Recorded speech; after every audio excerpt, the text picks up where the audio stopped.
Hi, I'm Randy Cantrell. Welcome to the Year of the Peer podcast with Leo Batari. This podcast is based on a simple truth. Who you surround yourself with matters.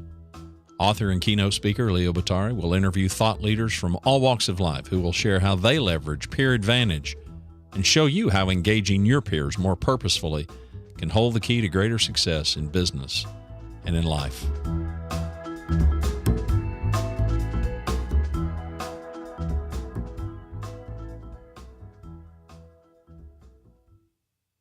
Today's guest is Paul Michelman.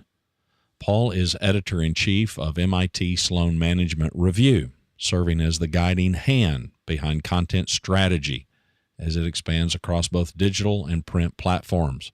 Prior to joining MIT Sloan Management Review in December 2015, Paul served as editor-in-chief of Safari Books Online. Before that, he spent a dozen years in leadership roles at two of the other premier names in management publishing, as Harvard Business Review's executive editor and director of new editorial products. Paul launched a suite of digital initiatives over a 10-year period that today comprise the core of HBR's online brand. And as executive editor of Strategy Plus Business, he spearheaded its digital makeover. Paul Michelman, welcome to Year of the Peer podcast. It's such a pleasure to have you here this morning. Leo, thanks for having me. Appreciate it. That's great stuff. Hey, look, one of the things that, of course, I always look at, MIT Sloan Management Review as, just this great publication that really bridges academic research with practice, right? And allows us to, I think, really look at what's next and what's coming up. But before we get into that, I would love to have our listeners really get to know you a little bit better and particularly look at some of the people who have influenced you along the way and who've been your mentors and peers and all that have shaped kind of your interests and how you see the world. Sure, happy to. How do you want me to dive in?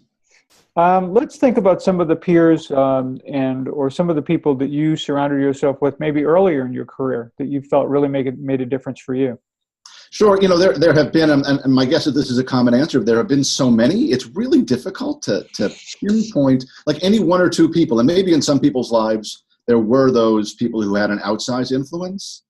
I've had such a varied career, that is now stretched 30 plus years, I think I'm proud to say.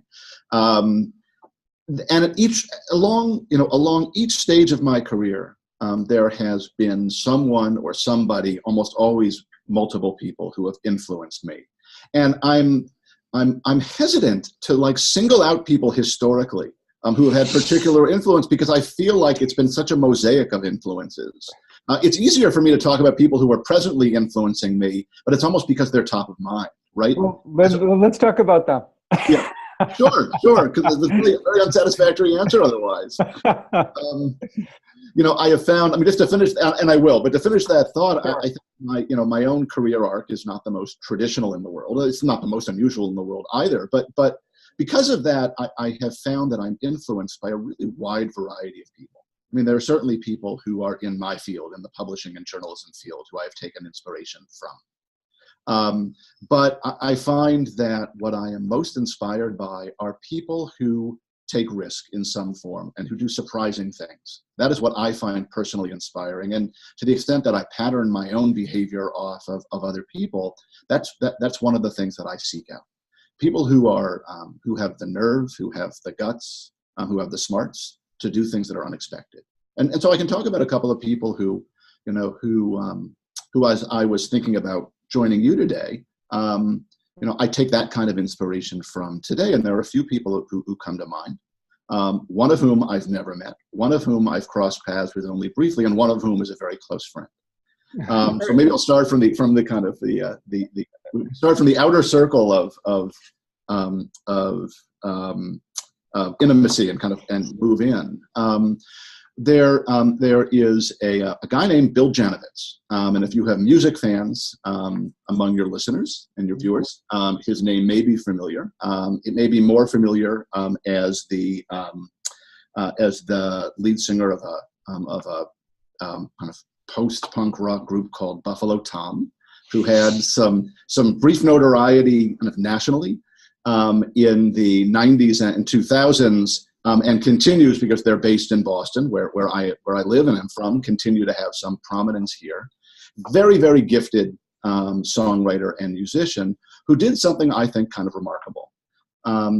At a point in his career, let's call it 10 years in, he recognized while he and his band were achieving some reasonable success, the realities of the finances of the music world, particularly as they've gone in the era of digital music, it was not going to be able to sustain him and help him build the life that he wanted to build.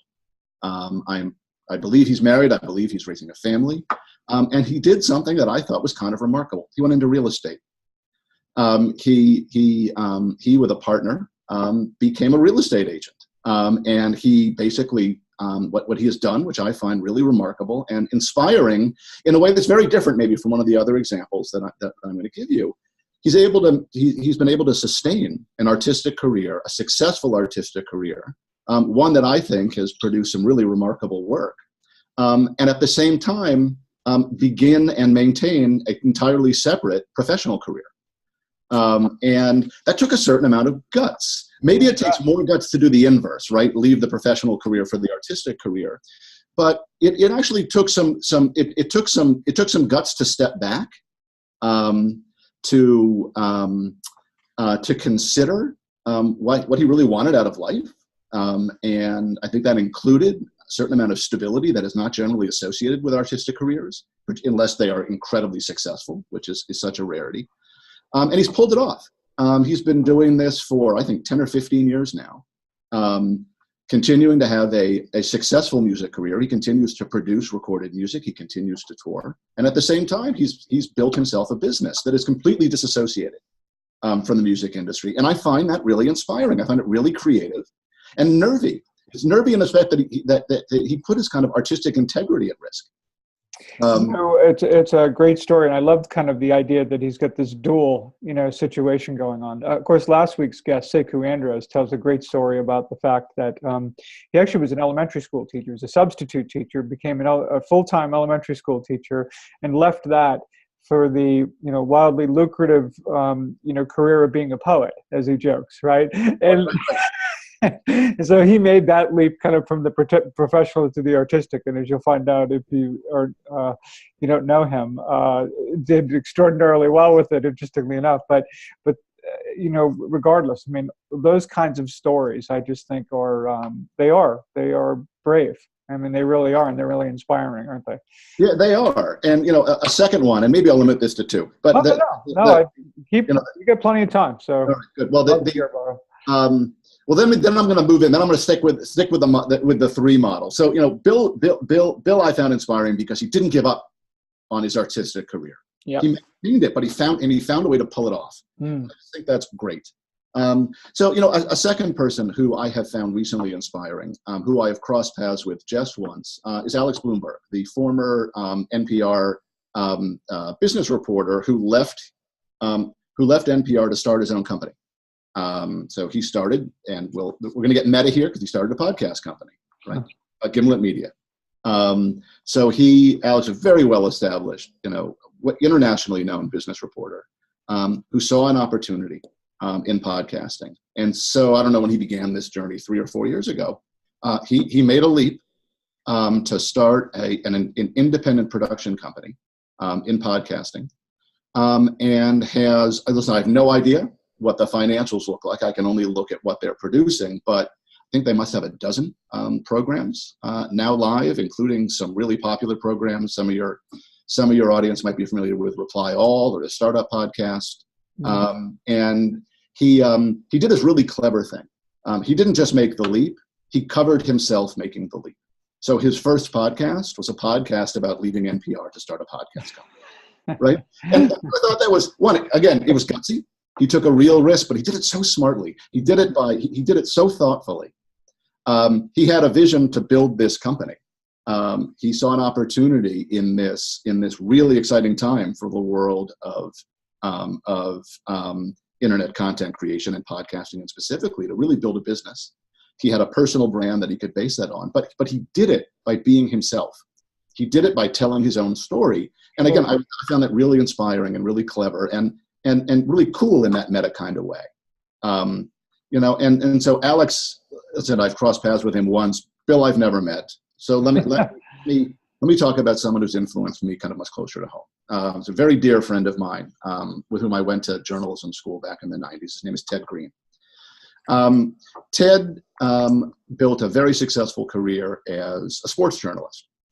He worked his way up from some small papers down in Florida to the Miami Herald to the Indianapolis Star. I think he was the number 2 sports editor at a major metropolitan daily, was covering the Indianapolis Colts, really building a really impressive career and building quite a reputation as a top sports journalist.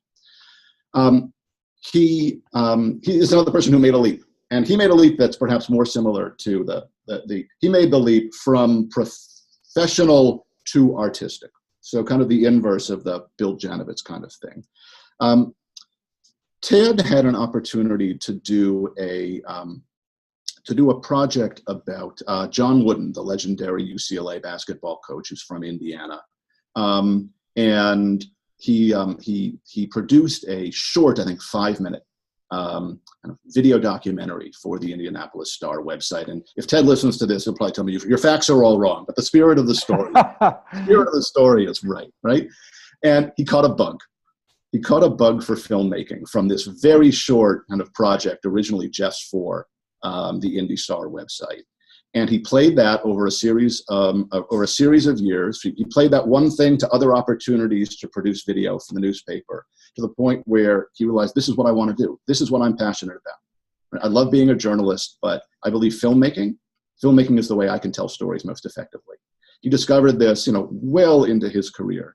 He is today a very successful independent filmmaker. I think he is working on his 4th feature-length documentary.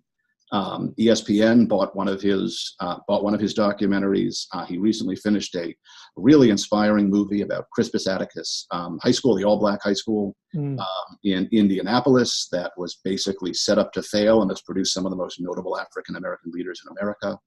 And is really building an impressive reputation. And I think more importantly, he's really broadened his influence and his reach. And he's telling stories that are important to him. And he is completely untrained as a filmmaker.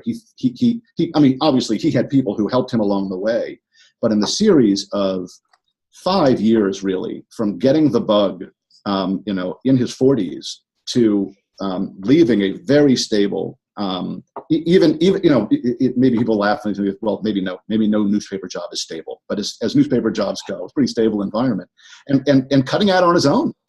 And he's been able to be very successful, both artistically and knock on wood for his sake, I think finally financially, really making a go of it, doing something that he is truly passionate about, and without compromise. And I think that was quite inspiring. And I'm going to hope Ted never sees this, because then I'll have to own up to this.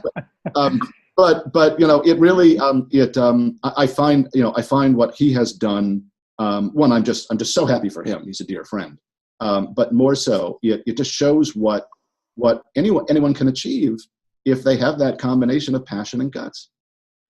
Yeah, I mean, all 3 of your stories really obviously include, those things. For me, it was my dad, who was a Boston police officer, and always wanted to be a golf pro. And he was in his 40s and decided that's what he was going to do. And he went to all the PGA schools that all the 20-somethings were going to at the time. He was the oldest guy in the class, and ends up getting his Class A PGA professional card, and has been teaching ever since. He's in his 70s now, and and loves it. And you just love that kind of courage and that belief that this has not passed me by.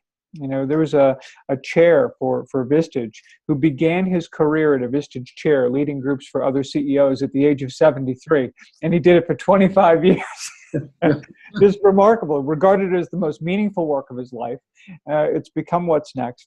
I will say, though, I think, I also look to you and people like you who sometimes it isn't always about making a career change. Sometimes it's also being agile within your career space in a way that keeps you current and at the forefront, right?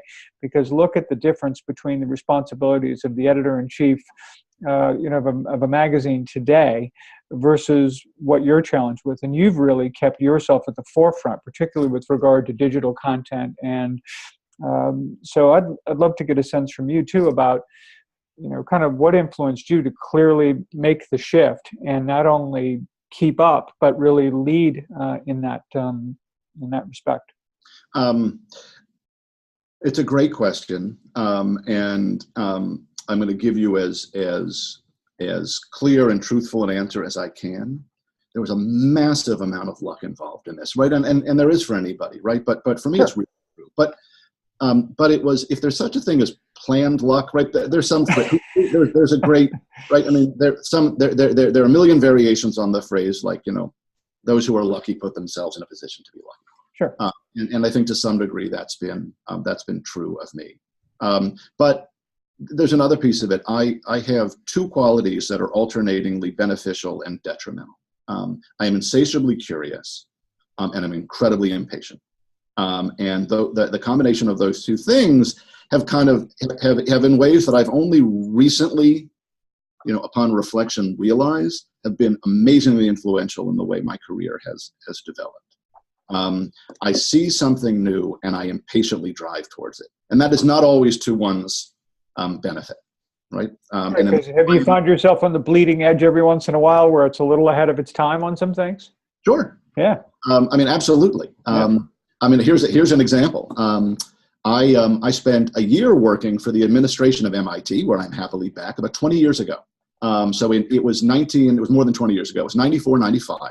And I was part of a team that launched what we think was the first hybrid print digital university magazine. It was 1994-95. Needless to say, it was not a successful endeavor. It was the coolest thing you've ever seen. But people were not, and nor are they today, frankly. People were not reading a print magazine and jumping on the internet. Sure. We totally we did it because we could. And we were at MIT. Right. Even the audience of people for an MIT published magazine in 94 and 95 were not ready for something like this. Right. And so it was one of, probably too many, more failures than I care to, count. Along a career where I was trying to get out in front, and sometimes you calibrate it well and sometimes you don't.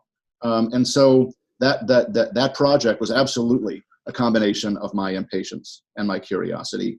And it was a failure in its own right. Of course, I think it was also a really meaningful experience in which I learned a lot. And it's really important when if you're comfortable with failure, and I am, you're comfortable because you're learning things and you know how to learn things. And I'm getting a little bit off of your question. No. But the way I found myself into the role I am in today, which I am very lucky and grateful to have, is by relentlessly being curious about digital. I do not have, by this point in my career, maybe I do have a prototypical background for someone who becomes an editor-in-chief, but not entirely, because I've kind of moved. I've moved from academic to commercial settings. I've moved from being an editor to being a product developer to being on the business side of publishing operations. And I haven't done this with some end goal. I've done this because that's where my curiosity led me, because that's the next thing I want to do. I was an editor at Harvard Business Review, and it was 2005, and this new thing called podcasting was emerging. And we said, that looks like an interesting thing for us. I'm going to go try that. Right? So I launched a podcast called the HBR Idea Cast, which long after I left it and handed it to other people, it's become one of the world's top business podcasts. Right. And not that I take credit for that. It's just an example of kind of my curiosity leading me to interesting opportunities. Then came the app revolution, and I just happened to be at the right place at the right time at Harvard Business Review to lead the development of the first set of apps, and actually to create a product development group and methodology for Harvard Business Review. And I kind of weaved back to being an editor because I became more interested in kind of covering what was going on versus doing. So there's been this weaving, and maybe the best way to capture is the weaving between covering and doing that has, through no strategy, kind of led me to where I am today, and hope to be for a while. Well, but there's no question, though, that there are, and we've seen them people who resist change versus embrace change. And it makes a big difference, right? When people are trying to hold on to the bumper of the car for just as long as they can until their fingers finally can't, do it anymore, and they make themselves obsolete, because they're not willing to, kind of realize and understand that change is ahead, and it's kind of an immovable force. And I know, and we talked a little bit before we get on, that you wrote a piece basically about the end of corporate culture as we know it. So that's going to be a big change for a lot of people. It's going to be a big change in how we work, how we collaborate. And of course, a lot of what we really focus on here is how do people work together more effectively. But I think the nature of work and the way people work are obviously going to change quite a bit. But I'd love for you to kind of elaborate a bit on that piece that you wrote and why you think that's going to be so essential. I particularly liked what you talked about with regard to, it's not going to be about alignment, it's really going to be about realignment. And that's really a big shift, I think, in a lot of people's thinking. Well, thank you for reading it. Thanks for asking. The piece is deliberately provocative, but the truth, that's behind it, I believe to be true, or the trend behind it, I believe to be true. So the premise, and you've captured it nicely, but let me just kind of repeat that the premise of the piece is that the core component of a corporate culture is to create uniformity within an organization, uniformity of purpose, uniformity of direction, and oftentimes uniformity of behavior, right? It's about how we get things done around here. Mm-hmm. And there are few very successful large organizations that don't have strong cultures. How do you marshal hundreds of thousands of people towards a common goal if people don't have a shared belief? And so I believe corporate culture has played a profoundly important role in the success of organizations. And I also, and will say, I believe it's going to for some time to come. But if we leap ahead, say 10 years, and we start to see some of these core trends beginning to, and there are a few of them together, and I'll walk through them, but there are a few trends that we're seeing very much in evidence that are only going to accelerate and mature. One is that organizations are slowly but surely breaking apart. And many organizations that used to, I won't get industry specific, but organizations that used to do everything from soup to nuts, right? From the idea for a product through to its service over a lifetime, have found that they're much more effective if they concentrate only on the core.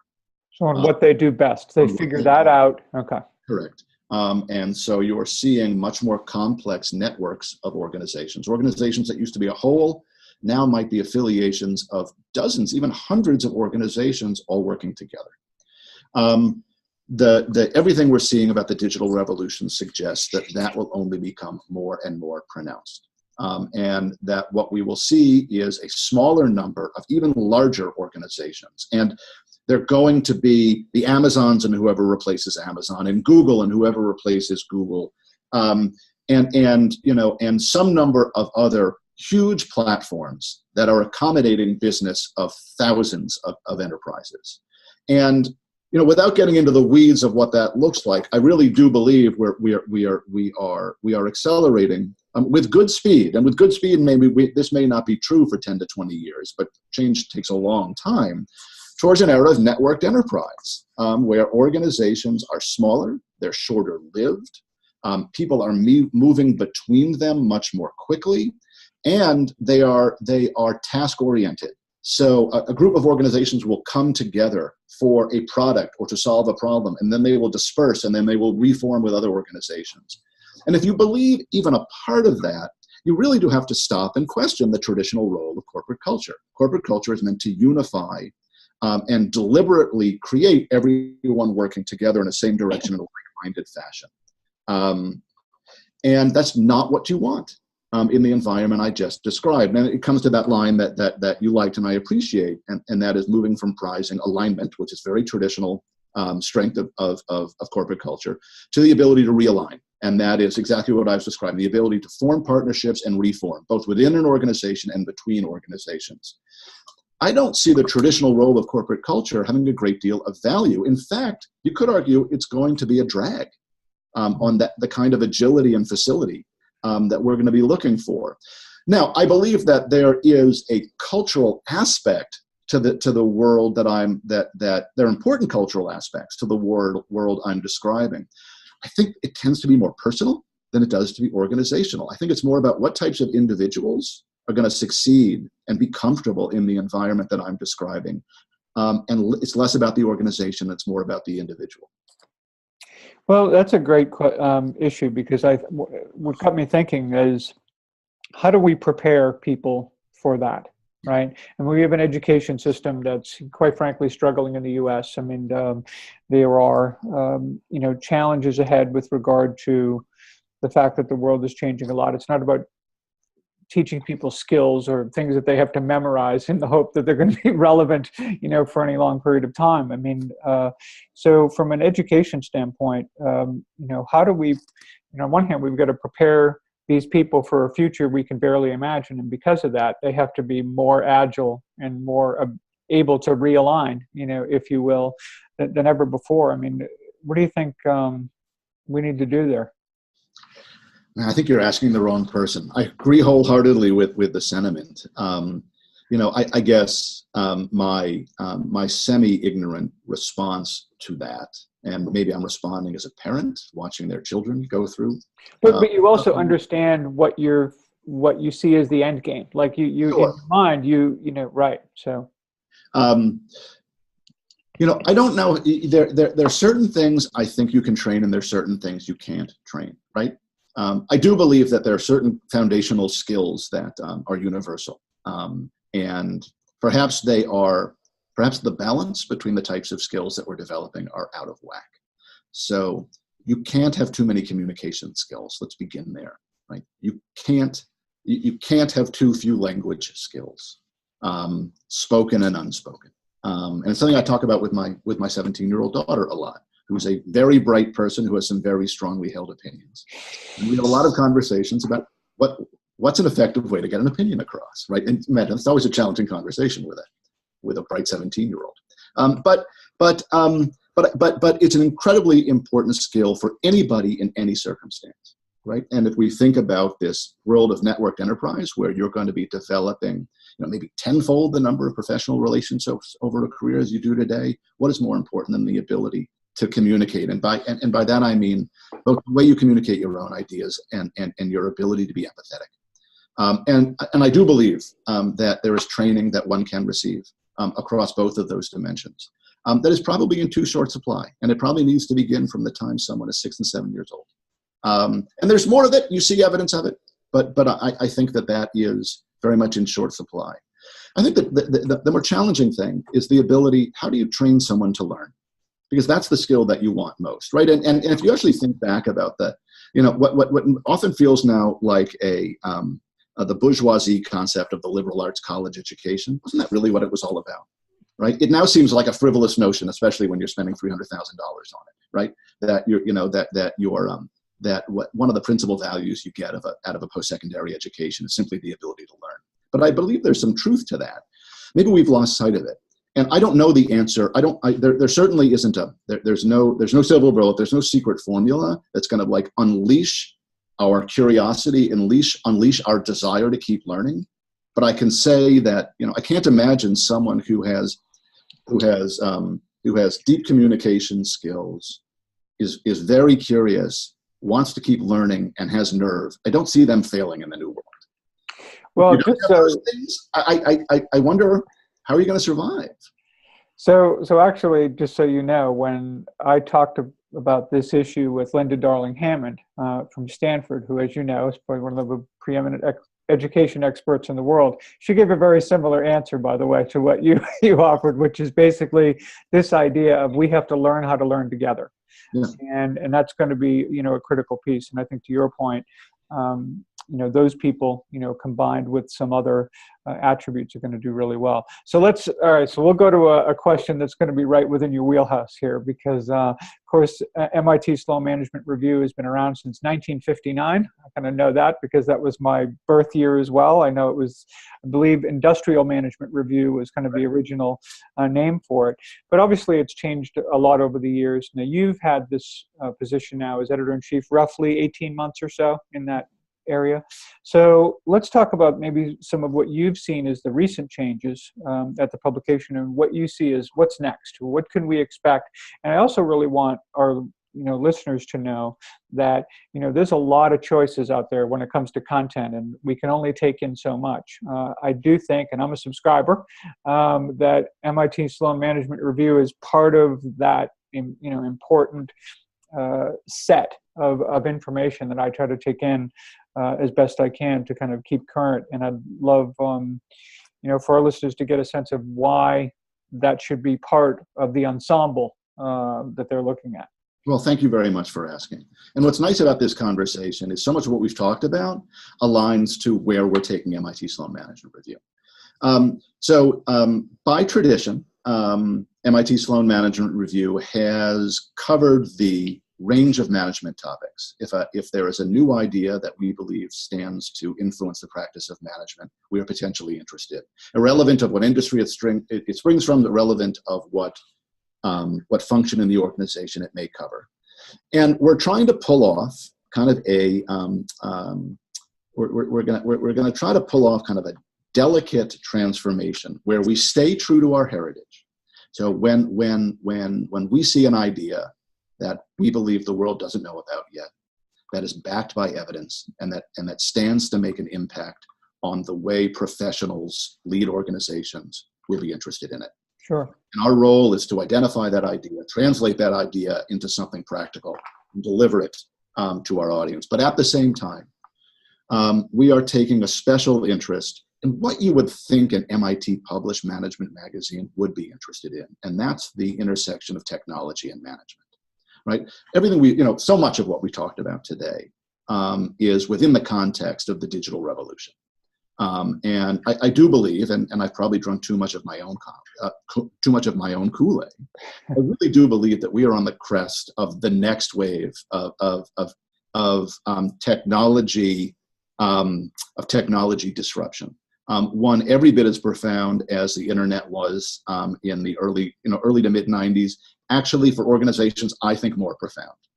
Where technology is, you can't consider an organizational function that is not currently being or doesn't stand to be completely upended by technology. And really what we're talking about now is a combination of a few things. And your audience will always be ahead of me on this, but it's data analytics, it's the cloud, and it's artificial intelligence, cognitive intelligence, learning machines. It's intelligent software, and it's the ability of software to replace and supplement jobs that even 12 months ago we weren't talking about being changed. It's happening fast, and there's a huge amount of activity in this space. And we think that is the right part of the conversation for us to lead.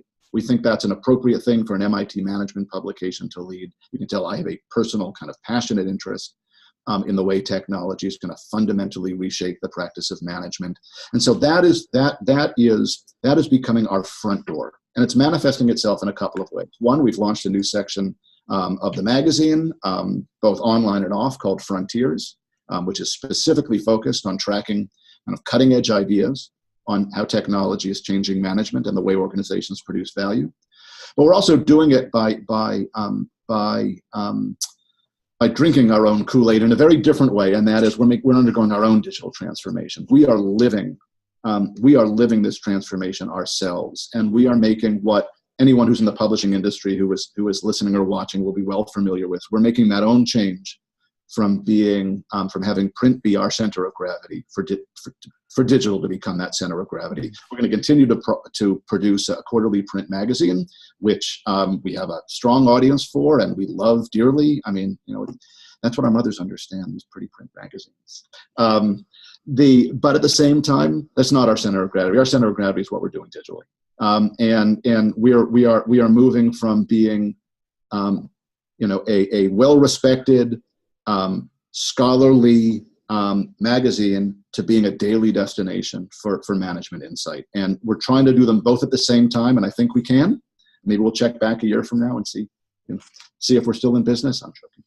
And so that what that means, and forgive me for rambling, is but traditionally we would produce a large amount of content, both digitally and in print, kind of 4 times a year. We are now making, we are going to, within this calendar year, we will live into a promise that I have made to our readers that they don't have to visit us every day, but every time they visit us, they will find something new, even if they come every day. And I think that with respect to the way people consume content today, with respect to both the very busy executive audience we presently serve and the media consumption habits of the next generation of readers who we're trying to bring in, really trying to expand the range of our readership, that's a necessity. We really have to move to being able to give people the option of a deep dive of a 5,000-word research article and 500 words that's going to help them solve a problem today. And we're doing this first and foremost on topics where technology is at its core. Well, and I think, like I said, you're doing it really well. I can't tell you how much I've enjoyed it as a reader. I think if you are interested in this intersection between management and technology, which is a fundamental topic, of course, I think to everyone going forward, I think that's essential. Just want to thank you for being curious and being with us on the podcast this morning. Can't tell you how much we've really been delighted to have you. So thanks a lot. Oh, it's my pleasure. Thanks so much for having me, Leo. Yeah, you bet. So long now. Thanks. Bye.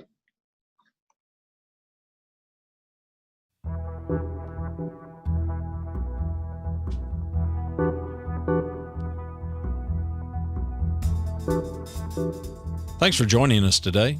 To learn more about Peer Advantage, to submit questions to Leo and our guest, and to subscribe to the Year of the Peer podcast, please visit us at leobottary.com. It's leobottary.com. This podcast is produced by me, Randy Cantrell, hosted, of course, by Leo Bottary. Music provided by Kevin MacLeod, Vibe Ace, licensed under Creative Commons by Attribution 3.0 license.